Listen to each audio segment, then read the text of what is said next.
வணக்கம். அடி மாமரத்தோப்புள்ள மாரியம்மன் போல மங்கையண்ணி யாரு? நாட்டுப்புற பாடகி, நாட்டுப்புற கலை களஞ்சியம், நாட்டுப்புற என்சைக்ளோபீடியா, மாமேதை, படிக்காத மேதை, எப்படி வேணாலும் சொல்லலாம். அப்படிப்பட்ட கொல்லங்குடி கருப்பாயி தன்னுடைய 99வது வயதுல இயற்கை எழுதியிருக்காங்க. அவங்களுக்கு ஆழ்ந்த இரங்கல். ஏன் இவ்வளவு வார்த்தைகள் நான் சொன்னேன் அப்படின்னா, ஒரு கிராமிய பாடகர் அப்படின்னு பல பேர் சர்வசாதாரணமா கடந்து போயிடுவாங்க. ஆனா இன்னைக்கு பல பேர் புகழ்வாய்ந்த கிராமிய பாடகர்களா இருக்காங்க, தெம்மாங்கு பாடகர்களா இருக்காங்க. அவங்க நிறைய மக்கள் மத்தியில பிரபலமாயிட்டாங்க. ஆனா அந்த வரிகள் எல்லாம் நீங்க கவனிச்சு பார்த்தீங்க, அந்த மெட்டெல்லாம் கவனிச்சு பார்த்தீங்க அப்படின்னா, அது முழுமையான ஒரு கிராமத்து மண் வாசனை கொடுக்கக்கூடியதா அப்படின்னா பெரும்பாலும் இல்லை அப்படின்னு தான் சொல்லணும். ஆனா முழுக்க முழுக்க அந்த கிராமத்து மண் வாசனையோட ஒரு முழுமையான படிக்காத ஒரு பெண் இவ்வளவு விஷயங்கள் இருந்திருப்பாங்களா அப்படின்னா நமக்கே மிகப்பெரிய ஆச்சரியம். அப்படிப்பட்ட மிகப்பெரிய என்சைக்ளோபீடியா தான் கொல்லங்குடி கருப்பாயி. அதுல குறிப்பா பேராசிரியர் காளீஸ்வரன் அவங்களை பத்தி சொல்றப்ப விட்டுட்டோமே அவங்கள, ஆனா அவ்வளவு பெரிய கால பெட்டகத்தை பதிவு பண்ணாம விட்டுட்டோமே அப்படின்னு ரொம்பவே வருத்தப்படுறாரு. அவர் வருத்தப்படுற அளவுக்கு என்ன அவ்வளவு பெரிய பாடகியா அப்படின்னா, பாடகி மட்டும் இல்லைங்க. இன்னைக்கெல்லாம் ஒருத்தர் பாட்டு எழுதணும் அப்படின்னா ரூம் போட்டு 15 நாள் கழிச்சு 20 நாள் கழிச்சு கூட பாட்டு வராம போகும். ஆனா கொல்லங்குடி கருப்பாயி ஒரு பாட்டை பாட ஆரம்பிச்சா அந்த அம்மாவுக்கு எழுத தெரியாது, படிக்க தெரியாது, பேனா வேண்டியது இல்லை, பேப்பர் வேண்டியது இல்லை, அடித்தல் திருத்தல் இல்லை, உள்ளுக்குள்ள அந்த சந்தை இடிக்குமா அப்படிங்கிற எந்த பிரச்சனையும் இல்லை. பாட ஆரம்பிச்சாங்க அப்படின்னா, இட்டுக்கட்டி பாட ஆரம்பிச்சாங்க அப்படின்னா நிக்காம போய்கிட்டே இருக்கமா, எந்த இடத்துலையும் தங்கு இல்லாம தடை இல்லாம நிறுத்துறதே பெரும்பாடு அப்படிங்கிறாங்க.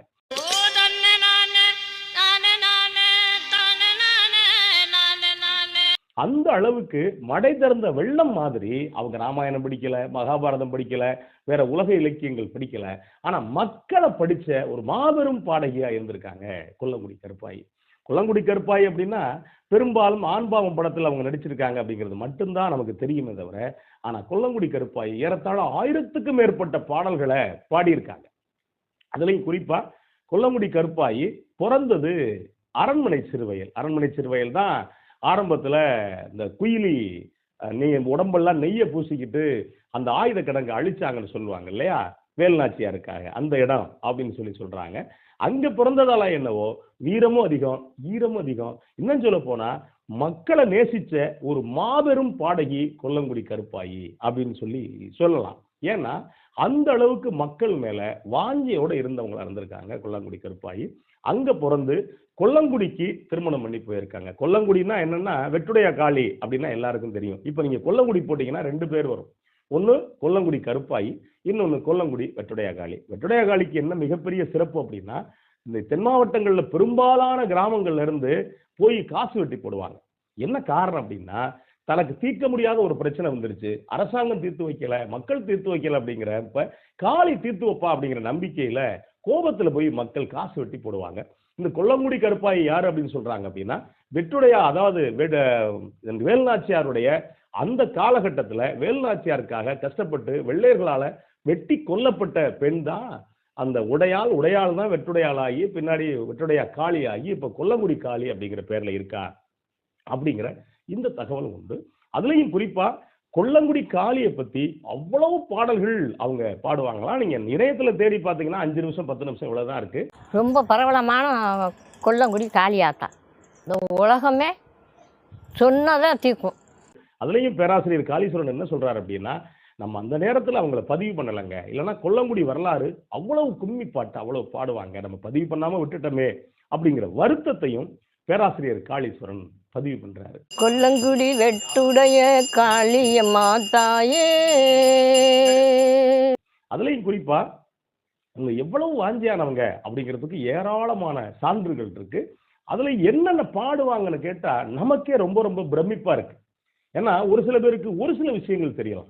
ஆனா நீங்க ஒரு ஒரு குழந்தை பிறந்ததுல இருந்து, நடக்கிறதுல இருந்து, தவழ்றதுல இருந்து, அடி எடுத்து வைக்கிறதுல இருந்து, பள்ளிக்கூடத்துக்கு போறதுல இருந்து, ஒரு பொண்ணு பெரிய பொண்ணு ஆகிறதுல இருந்து, அவளுக்கு திருமணம் ஆகிறதுல இருந்து, அதுக்கு பிறகு அவருக்கு வளைகாப்பு பண்றதுல இருந்து, அதுக்கு பிறகு சாகிற வரைக்குமான ஒரு மனிதர் தொடர்பான பாட்டு. ஒரு விவசாயம் எடுத்துட்டு போனீங்க அப்படின்னா, விவசாயத்தில் இருக்கக்கூடிய அனைத்து விஷயங்கத்திலையும் கொண்டு போய் சேர்க்கக்கூடிய பாட்டு. அதே மாதிரி கும்மி, நடவு பாட்டு, அவ்வளவு பாடல்கள், ஒரு விவசாயம் தொடர்பான அவ்வளவு பாடலையும் தங்கு தடை இல்லாம பாடக்கூடியவங்க கொல்லங்குடி கருப்பாயி.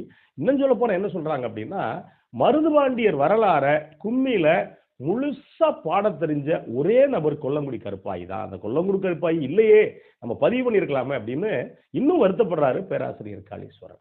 அந்த அளவுக்கு மருதுபாண்டியர் வாழ்க்கைய அந்த கும்மியில வச்சிருந்த மிகப்பெரிய பாடகி கொல்லங்குடி கருப்பாயி. இன்னும் சொல்ல போனா லாவணி வந்துட்டு வட மாநிலங்கள்ல இருந்து, குறிப்பா தெலுங்கு பகுதியில இருந்து வந்தது லாவணி. அந்த லாவணிய கொல்லங்குடி கருப்பாயி அளவுக்கு யாரும் பாட முடியாது அப்படின்னு சொல்றாங்க. அந்த அளவுக்கு லாவணியும் ரொம்ப அவ்வளவு சிறப்பா கத்து வச்சிருக்காங்க கொல்லங்குடி கருப்பாயி. இத்தனைக்கு படிச்சவங்களா அப்படின்னா இல்ல. யாரோ எங்கேயோ சொன்னதை கேட்டதை மனசுல பொதிஞ்சு வச்சுக்கிட்டு, இன்னும் சொல்ல போனா பல பேர் என்ன சொல்றாங்க அப்படின்னா, நான் அங்க இசை கத்துக்கிட்டேன், இங்க இசை கத்துக்கிட்டேன், இங்க இசை கத்துக்கிட்டேன் அப்படின்னு சொல்றாங்க. எங்கேயும் கத்துக்கல. இயற்கையில அவங்க அப்பா ஒரு வரகவி, அவராவே எழுதி பாடியிருக்காரு. எழுதி இல்ல, அவராவே பாடியிருக்காரு. அந்த அப்பாவை பின்பற்றி பாட ஆரம்பிச்ச கொல்லங்குடி கருப்பாயி அவ்வளோ விஷயங்களை பாடியிருக்காங்கிறது நமக்கெல்லாம் உண்மையிலே இவங்க இவ்வளவு பெரிய மேதை படிக்காம இருக்க முடியுமா அப்படிங்கிற கண்கள் அகல விரிகிற அளவுக்கு, அந்த அளவுக்கு நமக்கு வந்து சேர்ந்திருக்கு. அதுலயும் குறிப்பா கொல்லங்குடி கருப்பாயி பாடல்களை முதலா வெளி உலகத்துக்கு கொண்டு வந்தது யார் அப்படின்னா, பேராசிரியர் கே குணசேகரன். அவர் தான் போய் பாடல்களை அன்னைக்கு இருந்த காலகட்டத்தில் கேசட்ல பதிவு பண்ணிட்டு அந்த பாடல்களை இவர் பாட ஆரம்பிச்சிருக்காரு. அதுலயும் குறிப்பா ஒரு பாட்டு வரும், சந்திர சூரிய சோதி கிளம்பிடு சந்தன மாலையிலே நட்ட நடு சாமத்து வீதியிலே அப்படின்னு ஒரு பாட்டு வரும். அது அப்புறம் பொட்டலிலே கிணறு வெட்டி புலிகால ரெண்டும் பூட்டி, இந்த மாதிரியான பல பாடல்கள் வந்து ஆரம்ப காலத்துல கொல்லங்குடி கருப்பாயி பாட அதுல இருந்து எடுத்து கொண்டு போய் பாட ஆரம்பிச்சிருக்காரு கே குணசேகரன். அதுக்கு பிறகு ராஜா சார் கூட பின்னாடி பாட்டுல சினிமாவில் வச்சிருப்பாரு, பாடறியன் பரிப்பறியன் பள்ளி குறந்தானறியன் அப்படிங்கிற இந்த மாதிரி சொற்களை முதல்ல வெளி உலகத்துக்கு வெளிவட்டாரத்துக்கு புழங்க வச்சது யார் அப்படின்னா கொல்லங்குடி கருப்பாயி. அதை முதல்ல கொண்டு போய் சேர்த்தது கே குணசேகரன். அதுக்கு பிறகு கம்யூனிஸ்ட் தோழர், கம்யூனிஸ்ட் முதுபெரும் தோழர் எஸ்.ஏ. பெருமாள் யதார்த்தமா அந்த அறிவொளி காலங்களுக்கு முன்னாடி அவர் தான் இன்னைக்கு இருக்கக்கூடிய பல பிரபலமான கிராமத்து பாடகர்களை அறிமுகப்படுத்தினவர். அவரை கண்ணுல கொல்லங்குடி கருப்பாயி போடுறாங்க. அதுக்கு பிறகுதான் கொல்லங்குடி கருப்பாயி பெரிய அளவுக்கு மக்களுக்கிட்ட போய் சேர்றாங்க. இன்னும் சொல்ல போனா 2000 வாக்குல கலைஞர்களுக்கான ஒரு கிராமத்து கலைஞர்களுக்கான ஒரு கூட்டம் நடந்திருக்கு. இந்த கூட்டத்துல நிறைய கலைஞர்கள் இருந்திருக்காங்க. இருக்கிறப்ப எஸ்.ஏ. பெருமாளை பார்த்த உடனே கண்ணு கலங்கி ஒப்பாரி வைக்க ஆரம்பிச்சிட்டாங்களா கொல்லங்குடி கருப்பாயி.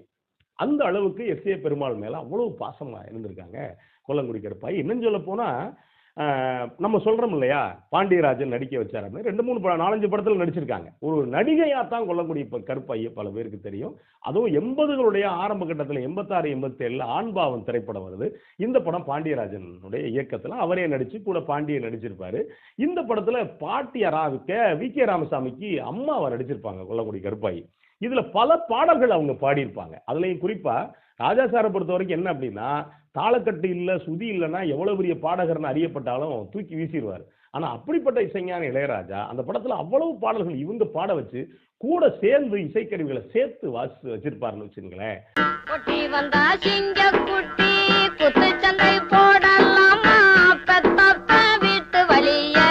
இந்த படத்துக்கு அந்த காலகட்டத்துல நடிகர் பாண்டியராஜன் 10,000 ரூபாய் சம்பளம் கொடுத்திருக்காரு. யாருக்கு? கொல்லங்குடி கருப்பாய்க்கு. இந்த 10,000 ரூபாய் சம்பளம் கொடுத்தா நீங்க இன்னைக்கு அதை 10 லட்சம் ரூபாய் அப்படின்னு வச்சுக்கோங்களேன். ஏன்னா ஏறத்தாழ 35 வருஷத்துக்கு முன்னாடி. அப்ப இந்த இவ்வளவு பணத்தை 40 வருஷம் ஆச்சு ஏறத்தாழ. இந்த பணத்துல எடுத்துக்கிட்டு போயிட்டு மதுரையில் இருக்கக்கூடிய கம்யூனிஸ்ட் கட்சி ஆபீஸுக்கு போயிட்டு தோழர் எஸ்.ஏ. பெருமாள்கிட்ட 2000 ரூபாய் நாங்க போக வர இருக்கிறப்ப செலவாகி போச்சு, மீதி இருக்கு இருந்தாங்க 8000 ரூபாய் இருக்கு, இந்த பணத்தை நீங்க கட்சிக்கு வச்சுக்குங்க, அது உதவியா இருக்கும் அப்படின்னு அந்த அம்மா சொல்ல உடனே எஸ்.ஏ. பெருமாள், விடுங்கம்மா, நீங்க எவ்வளவு கஷ்டப்பட்டிருக்கீங்க, போயிருக்கீங்க, உங்க குடும்பத்துக்கு இந்த பணம் உதவும், கட்சிக்கு நாங்க எப்படியும் வசூல் பண்ணி நடத்திக்கிறோம், நீங்க இந்த பணத்தை கொண்டு போய் உங்க குடும்பத்துக்கு பயன்படுத்துங்க அப்படின்னு சொல்ல, இல்ல இல்ல இந்த கட்சி தான் என்னை வெளி உலகத்துக்கு அறிமுகப்படுத்தினது, அதெல்லாம் முடியாது, இந்தாங்கன்னு வம்படியா கொடுத்துருக்காங்க. இல்ல முடியாது அப்படின்னு சொல்லிட்டு திருப்பி அந்த பணத்தை கொடுத்துருக்காரு எஸ்ஏ பெருமாள். அந்த பணத்தை என்ன பண்ணிருக்காங்கன்னா கொண்டு வந்து வந்தவங்க போனவங்களுக்கு எல்லாம் செலவு பண்ணிருக்காங்க கொல்லங்குடி கருப்பாய். இன்னும் சொல்ல போனா கருப்பாயை பொறுத்த வரைக்கும் கையில பணம் இருந்தா அந்த பணம் நிக்காது அப்படிங்கிறாங்க. யாரை பார்த்தாலும் இந்தா அப்படின்னு செலவு பண்ணிட்டு இந்தா நீ வச்சுக்க அப்படின்னு சொல்லிட்டு கொடுத்துட்டு போற. இன்னும் சொல்ல போனா இதுதாங்க ஒரு ஒரு நம்ம பெரிய மனுஷி அப்படின்னா படிச்சு பெரிய மனுஷி ஆகணுங்கிற அவசியம் இல்லை. மனசு இருந்தா ஒருத்தர் வந்து மார்க்கம் உண்டுன்னு சொல்லுவாங்க இல்லையா, அந்த அளவுக்கு இருக்கக்கூடியவங்க கொல்லங்குடி கருப்பாயி. இன்னும் சொல்ல போனா எனக்கு ரொம்ப அசந்து போன ஒரு இடம் உண்டு. இதே பேராசிரியர் காளீஸ்வரன் தான் சொன்னாரு. எனக்கு ரொம்ப அசந்து போயிட்டேன். என்ன அப்படின்னா கணவன் மேல ரொம்ப அதீதமான அன்போடு இருந்திருக்காங்க கொல்லங்குடி கருப்பாய். அதுலயும் அவர் இறந்து போறார். எப்படி இறந்து போறாருங்கிறது மிகப்பெரிய கொடுமை. அது ஏறத்தாழ அகில இந்திய வானொலியில 30 ஆண்டுகள் தொடர்ச்சியா பாடின ஒரே பாடகி அப்படின்னா கொல்லங்குடி கருப்பாய் தான். அவங்க தொடர்ச்சியா அகில இந்திய வானொலியில போய் பாட்டு பாடுறது வர்றது, பாட்டு பாடுறது வர்றது அப்படி இருக்காங்க. அப்படி அகில இந்திய வானொலி மதுரை வானொலியில இவங்க போய் பாட்டு பாடுறாங்க. பாட்டு பாடிட்டு வெளியில வரும்போது எதிர்பாராத விதமா அவருடைய கணவன் விபத்துல இறந்துடுறாரு. கணவன் இறந்தா ஏறத்தாழ கூட்டமே கூடியிருக்கு. அந்த இடத்துல இறந்துட்டாரு.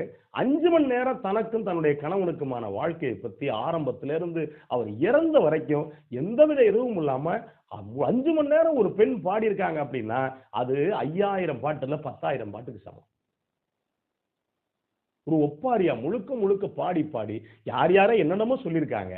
இல்லைன்ட்டு அந்த இடத்துல முழுக்க முழுக்க அழுது தீர்த்து ஒப்பாரியாவே பாடி முடிச்சிருக்காங்க. இதை விட 2 வரி சொன்னார் பேராசிரியர் காளீஸ்வரன். என்ன அப்படின்னா அவர் உங்களுடைய கணவனுக்கு வேற ஒரு பெண் மேல ஒரு காதல் இருந்திருக்கும் போல இருக்கு திருமணத்துக்கு முன்னாடி. ஆனா ஏதோ ஒரு சூழல்ல கருப்பாயை கட்டிக்கிட்டாரு. கட்டினத்துக்கு என்னங்க பெரிய ஓமை. எவ்வளவோ ஓமைகள் நம்ம கேட்டிருக்கோம், எவ்வளவு பெரிய இலக்கியவாதிகள் எழுதுறத கேட்டிருக்கோம், எவ்வளவு பேரை வியந்திருக்கோம். ஆனா இவங்க என்ன வரி போட்டிருக்காங்க அப்படின்னா எருக்கலைக்கு ஆசைப்பட்டு மறிக்கொழுந்த விட்டுட்டியே அப்படிங்கிற வரி போட்டிருக்காங்க. இது கற்பனைக்கு எட்டாத ஒரு வரிங்க. என்னென்னமோ சொல்றான். இப்படி வரி போட்டு தன்னுடைய கணவனுடைய காதலுக்கும் தான் மேல வச்ச அன்புக்கும் இதை விட வார்த்தை வேற என்ன சொல்ல முடியும்? அப்ப கணவன் ஏறத்தாழ அந்த இறந்ததுக்கு பிறகு பெரும்பாலும் பாடுறத வெளி உலகத்துக்கு வர்றத கொல்லங்குடி கருப்பாயி பெரிய அளவுக்கு குறைக்க ஆரம்பிச்சிட்டாங்க. அதுக்கு பிறகு இன்னைக்கு நிறைய பாடல்கள் வந்துட்டாங்க அப்படின்னு வச்சுக்கங்களேன். கொல்லங்குடி கருப்பாய்க்கு ரொம்ப பிடிச்ச கலெக்டர் யாரு அப்படின்னா குத்சியா காந்தி. ஏன்னா அறிவொளி காலகட்டங்கள்ல குத்சியா காந்தி தான் அங்க கலெக்டரா இருந்திருக்காங்க. அப்ப யதார்த்தமா கொல்லங்குடி கருப்பாயி இவர் கலெக்டர் உள்ள வர்றாங்க. அப்ப கலெக்டர் எப்படி இருப்பாங்க அப்படின்னா அந்த காலகட்டத்துல யதார்த்தமா மக்களை போய் சந்திப்பாங்க. அவங்க என்ன பண்றாங்க அப்படின்னு பார்ப்பாங்க. இவங்க படிப்பு எப்படி இருக்குன்னு கேட்பாங்க. அப்ப இவங்களை பார்த்த உடனே கொல்லங்குடி கருப்பாயி பாடி இருக்காங்க, குணமுள்ள நம்ம கலெக்டர் குத்சியா காந்தி வர்றாங்க அப்படின்னு பாட ஆரம்பிச்சிட்டாங்களாம். இசை இல்ல, தாளம் இல்ல, ராகம் இல்ல, எதுவுமே இல்ல, வெறுமனே வரகவியா போட்டு பாட ஆரம்பிச்சிருக்காங்க. ரொம்பவே நெகிழ்ந்து போயிட்டாங்களாம் குத்சியா காந்தி. இப்ப அந்த அளவுக்கு ஒரு பாடல் பாடக்கூடியவங்க. நான் ஒரு பாடல் கேட்டேன். அதாவது சந்தனம் மணக்குது அப்படின்னு நம்ம பாடுவோம். ஆனா அவங்க என்ன பண்ணிருக்காங்க அப்படின்னா சந்தன பால் மணக்குதே அப்படின்னு சொல்லி பாடியிருக்காங்க. நீங்க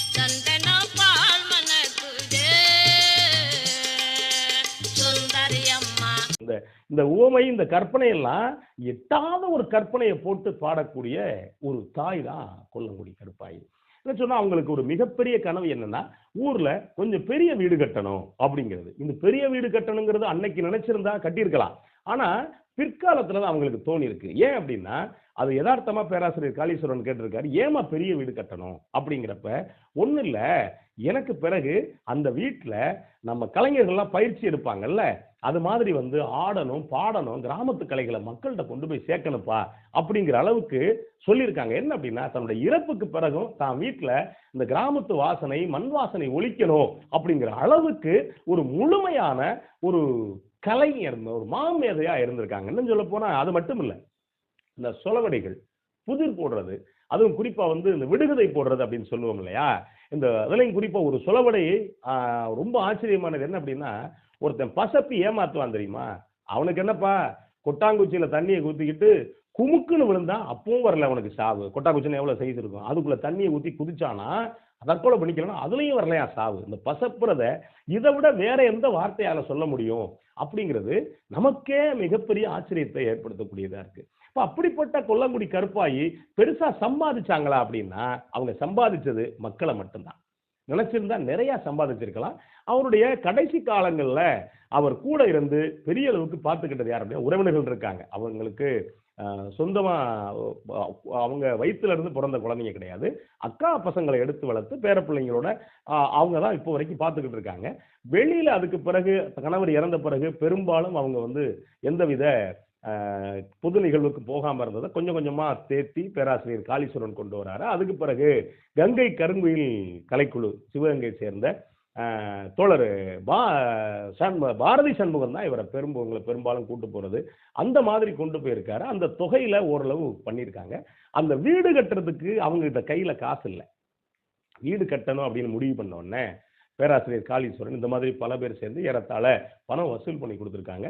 அந்த வீடு ஏறத்தாழ ஓரளவு வீடும் கட்டப்பட்டிருக்கு அப்படின்னு வச்சுக்கோங்களேன்.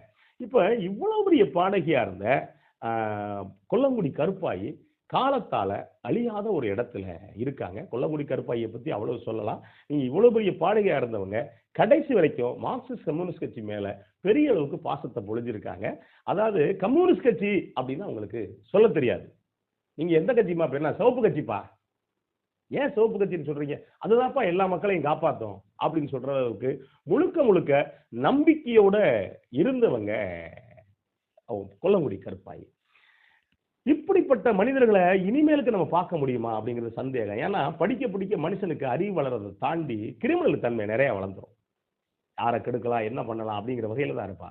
ஆனா படிக்காத ஒரு தாய் இவ்வளவு ஆயிரக்கணக்கான பாடல்களை எந்தவித எழுத்தும் இல்லாம பேனா இல்லாம கடன் மடை திறந்த வெள்ளம் மாதிரி கொட்டினவங்க.